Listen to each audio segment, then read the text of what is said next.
दोस्तों यूपी में अखिलेश यादव और अरविंद केजरीवाल एक साथ दिखे और एक साथ जो है प्रेस कॉन्फ्रेंस की और जिसमें बहुत बड़े-बड़े आरोप लगाए भारतीय जनता पार्टी के ऊपर और बहुत बड़े-बड़े दावे भी किए। चाहे वो योगी मुख्यमंत्री को हटाने की बात हो भारतीय जनता पार्टी से या फिर मोदी के रिटायरमेंट की बात हो क्योंकि वो 75 साल के होने वाले हैं। चाहे अमित शाह को प्रधानमंत्री बनाने की बात हो या फिर जो भारतीय जनता पार्टी के जो बड़े-बड़े नेता हैं जिनको पार्टी से बाहर किया गया उनकी बात हो, 75 के पार की बात हो, तो बहुत सारी चीज़ें अरविंद केजरीवाल ने कही। वहीं अखिलेश यादव भी पीछे नहीं रहे, अखिलेश यादव ने भी जमकर निशाना साधा बीजेपी के ऊपर। जहाँ रोटी कपड़ा और मकान की बात की, वहीं पे जो है कि संविधान बचाने की बात की, देश को बचाने की बात की और भारतीय जनता पार्टी की किस तरीके से हार हो रही है उसको भी बताया। खुद ही सुनिए उन्हीं लोगों के मुख से। अगले साल 17 सितंबर को प्रधानमंत्री मोदी जी 75 साल के होंगे और मोदी जी ने तय कर लिया है कि अमित शाह जी को वो अपना वारिस बनाएंगे और अमित शाह जी अगले साल 17 सितंबर को देश के प्रधानमंत्री बनाने का उन्होंने तय किया है मोदी जी ने। इसके ऊपर मोदी जी पिछले 1-2 साल से लगे भी हुए हैं क्योंकि भारतीय जनता पार्टी के अंदर अमित शाह जी के सामने जो जो बाधाएं पैदा कर सकता था नेता, एक एक करके उन सब नेताओं को साइड कर दिया गया। एक ही शख्स हैं जो कि उनके रास्ते का कांटा बन सकते हैं, वो हैं योगी आदित्यनाथ जी।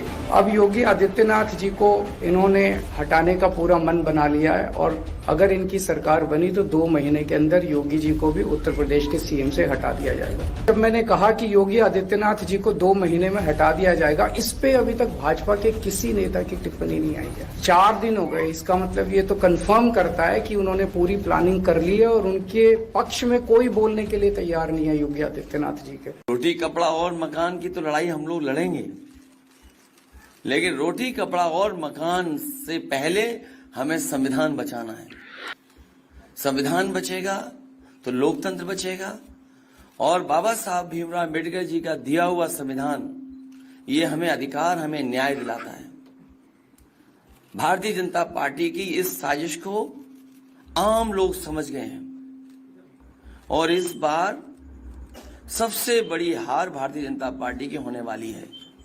अभी तक तो हम ये कहते थे कि ब्रह्मांड का सबसे बड़ा झूठ बोल रही है, अब लग ये रहा है हारने के बाद ये ब्रह्मांड का झूठ का विद्यालय खोलेंगे,